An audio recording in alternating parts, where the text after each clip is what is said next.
आज हमारे यहाँ पुलिस स्ट्राइक का 16वां दिन है, जबकि हमारे साथी बैठे हुए थे। साथी दीपक, जो कि दिल्ली यूनिवर्सिटी के एक स्टूडेंट हैं, उनको आज उठ करके जाना पड़ा।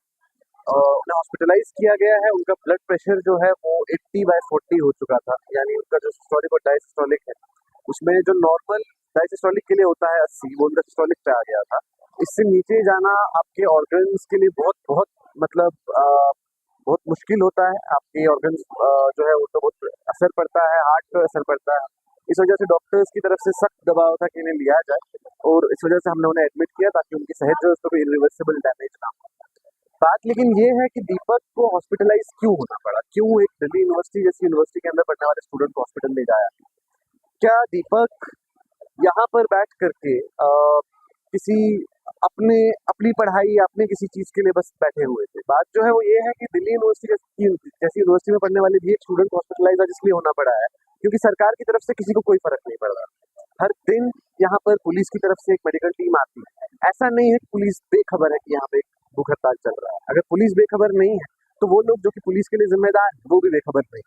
सरकार अच्छी तरह से जानती है कि यहाँ पे क्या चल रहा है। सरकार अच्छी तरह से जानती है कि इस भूख हड़ताल में कौन लोग बैठे, किस यूनिवर्सिटी के स्टूडेंट्स बैठे, उनने अपनी जान को कैसे दाव पे लगाया है। आज 80/40, मैं बार बार रिपीट कर रहा हूँ, जो उनका ब्लड प्रेशर था वो 80/40।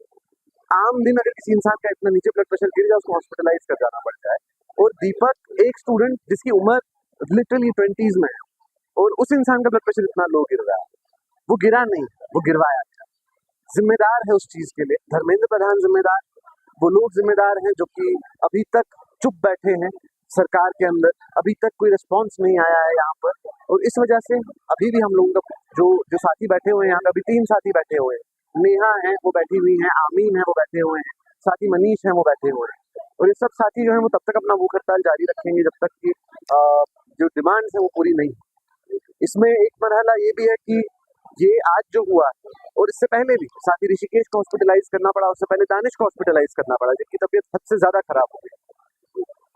जो भी ऑनलाइन अभी के टाइम पे आईटी सेल को ओवरवर्क किया जा रहा है डिलेजिटिमाइज करने के लिए, यहाँ पे जो प्रोटेस्ट चल रहे हैं उनको, वो आईटी सेल भी सच को नहीं छुपा सकता है कि हर दिन यहाँ आकर के ना सिर्फ हमारे डॉक्टर बल्कि दिल्ली पुलिस के अपने डॉक्टर लोगों का हालचाल लेकर के जाते हैं। ये पब्लिक फैक्ट है। हमने यहाँ पे बोर्ड्स लगा के रखे हुए हैं जहाँ पे इन सब लोगों के हर दिन के वाइटल्स हम लोग पब्लिश करते हैं, डालते हैं, सब लोगों के सामने मौजूद रखते हैं। तो ये सवाल सोचना कि लोग जो हैं वो यहाँ पे बैठ करके क्या सच में हंगर स्ट्राइक पे हैं या नहीं, ये इसका जवाब अपने आप में आज साथी दीपक का हॉस्पिटलाइज होना है। सरकारी हॉस्पिटलों के अंदर इतनी खाली जगह नहीं है कि वो बस उठा करके लोगों को वहां पे ले जाए।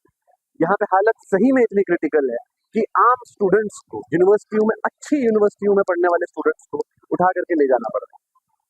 इसके अलावा आखिर में जो बात है वो बस ये है कि अगर कहीं पे हमको सही में एक मरहला देखना है, हमारे ऊपर ये इल्जाम लगाया गया बहुत शुरुआत के अंदर ही कि दहशतगर्दों की भीति है। आज भी इंटरनेट के ऊपर जिस तरह से ओवरवर्क कर रहा है आईटी सेल इस इल्जाम को और सच दिखाने में लोगों के सामने, इंटरनेट के ऊपर भी, सोशल मीडिया के ऊपर भी जिस तरीके का मास सपोर्ट हम लोगों को देखने को मिलता है, वो सपोर्ट आज एक एक बहुत बड़े लेवल पे शिफ्ट हुआ। जो सपोर्ट एक वक्त में इंटरनेट के ऊपर बस जयकारा में लगा हुआ रहता था मोदी सरकार, भाजपा और उनकी तमाम तरह की पॉलिसीज के लिए, आज वो सपोर्ट जो है वो हमें इस चीज के लिए भी देखने को मिल रहा है कि हाँ सच में लोग यहाँ पे बैठे हो, सरकार को इस बात से कोई फर्क पड़ रहा हो या ना पड़ रहा हो, लोगों को इस बात से फर्क पड़ रहा है। आम लोग जिनके बच्चे यहाँ पे बैठे हुए हैं, जिनके बच्चों की जाने गई, वो लोग जिन्होंने कुछ वक्त पहले शायद बीजेपी को वोट दिया था ये सोच करके कि उनकी जिंदगी आसान होगी, उन लोगों के अपने बच्चों की जाने दाव पर लगी। तो इस बात के मतलब इस बात से ही बस मैं खत्म करना चाहूंगा कि ये आज साथी दीपक का हॉस्पिटलाइज होना, हमारे 6 साथी इनिशियली बैठे थे, 6 में से 3 साथी अब हॉस्पिटलाइज हुए हैं, और ये हमारे लिए बहुत बहुत सीरियस चीज है। ये हमारे लिए काफी एक जरूरी बात है।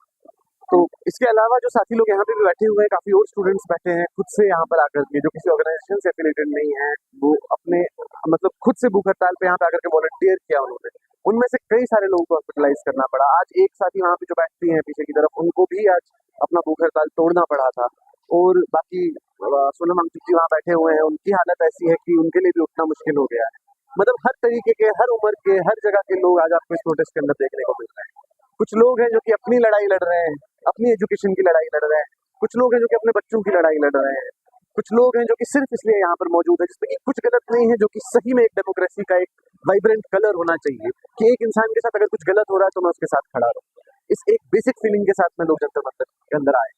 तो बेसिकली ये फीलिंग मौजूद रहे, ये संघर्ष मौजूद रहे, इसके साथ में ही मेरे ख्याल से